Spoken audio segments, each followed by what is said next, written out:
Mga kababayan, gising na ba ang lahat? O baka naman nakatulog na tayo sa tagal ng hustisya?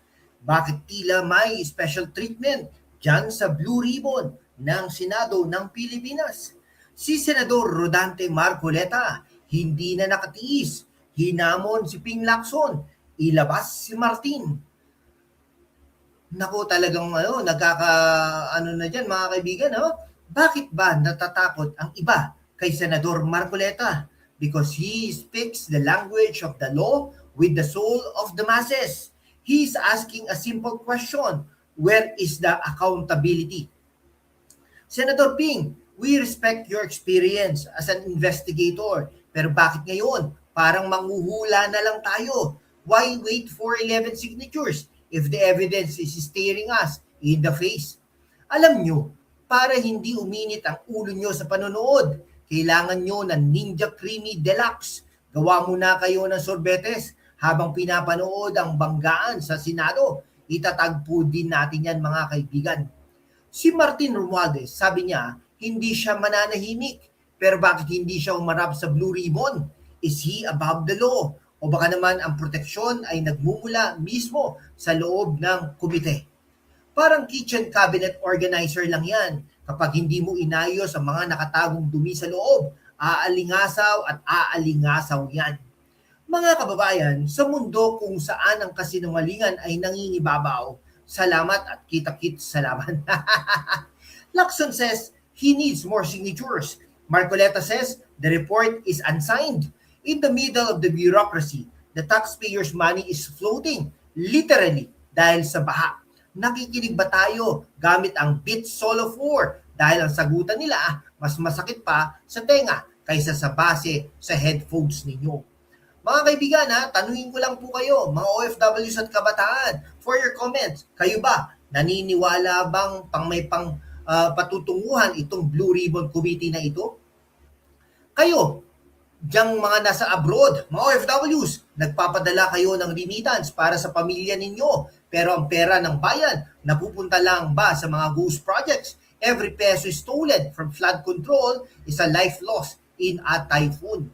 Para sa inyong mga pamilya dyan sa Pilipinas, padalan nyo sila ng herbal supplements mula sa link natin. Kailangan natin maging malakas ang katawan para bantayan ang ating bayan.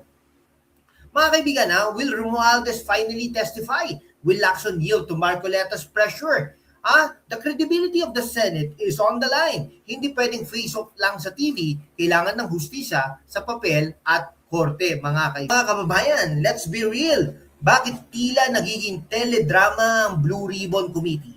Sa bawat araw na hindi lumalabas ang pirma sa report ni Senador Ping Lacson, mas lalong nabibigyan ng oras sa mga nasasangkot na linisin ang kanilang bakuran. Is this a strategic delay or just plain bureaucracy? Marcoleta is calling it out for what it is, injustice by the delay.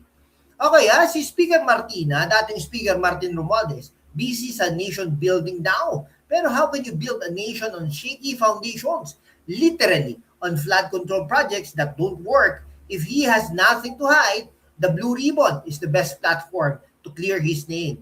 Pero pananahimik, that is a statement in itself. Intellectual honesty dictates that power must be checked regardless of the surname. Sa ating mga Gen Z at millennials na nanonood, huwag kayong paloloko sa mga soundbites. Dig deeper. Gamitin nyo ang inyong Steam Deck OLED para ma-relax, para gamitin ninyo ang inyong talino para mag-analyze. Ang politika sa Pilipinas ay hindi laro. Buhay natin ang nakataya rito. Si Senator Ping, you are known as the night watchman of the budget. Huwag mong hayaang legacy mo ay mabahiran ng partiality sa huling sandali ng iyong buhay. Marcoleta is not just a colleague. He's the voice of the people's frustration. Ilabas ang katotohanan, hindi lang ang draft, mga kaibigan. Bago tayo mag-closing, check nyo muna ang ating description box. Lahat ng products na binanggit natin, mula sa Ninja Creamy hanggang Kitchen Cabinet Organizer, ay curated para sa inyo. Supporting these links means supporting independent journalism like #WalkWithLan. Hindi tayo hawak ng mga bilyonaryo, hawak tayo ng inyong mga suporta, mga kaibigan.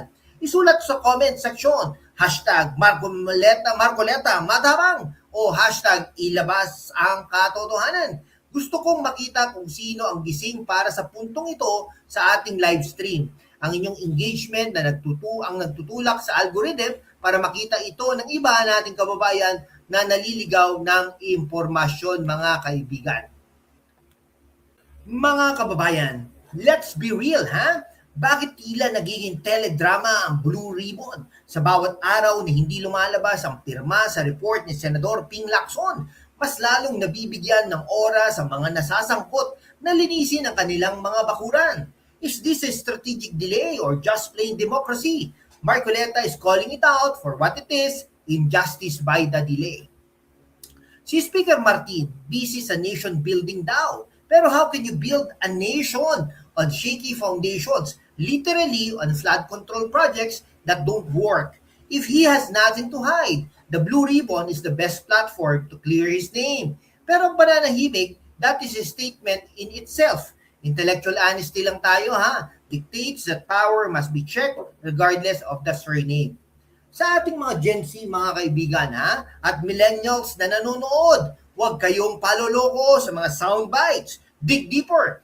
Gamitin ninyo ang inyong Steam Deck OLED para mag-relax, pero gamitan ninyo ang inyong talino para mag-analyze. Ang politika sa Pilipinas ay hindi laro. Ang buhay natin ang nakataya rito. Senator Ping, ha, you are known for night watchman, ha? Wag mo hayaan legacy mo ay mabahiran sa partiality sa huling sandali. Marcoleta is not just a colleague, he's the voice of the people's frustration. Ilabas ang katotohanan, mga kaibigan. Yan. Mukhang naulit yata yun, ha. Ayan, hindi lang ang draft. Okay, nako mga kaibigan, malapit na po tayo. Bago tayo mag-closing, check nyo muna ang ating description box. Lahat ng products na binanggit namin mula sa Ninja Creamy hanggang sa kitchen cabinet ay curated para sa inyo. Supporting these links means supporting independent journalism. Hindi tayo hawak ng mga politiko, mga kaibigan. Kaya suportahan nyo ang channel na ito. Ay, sulat sa comment section ha, hashtag Marcoleta Matabang o hashtag ilabas ang katotohanan. Gusto ko makita kung sino ang gising pa sa puntong ito ng ating video. Ang inyong engagement ang nagtutulak sa algorithm para makita ito ng iba nating kababayan na naliligaw ang impormasyon. The truth is like a flood. No matter how high the walls of the Blue Ribbon are, it will eventually find its way out. Senator Marcoleta has opened the gates. Ngayon, hamon ito sa sistema. Sasabay ba kayo sa agos ng katotohanan o malulunod kayo sa sarili ninyong anomalya?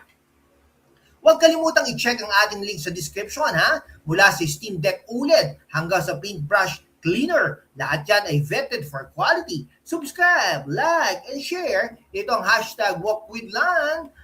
Nag-uulat para sa katotohanan. Hanggang sa muli, Pilipinas, mabuhay ang mga gising sa diwa.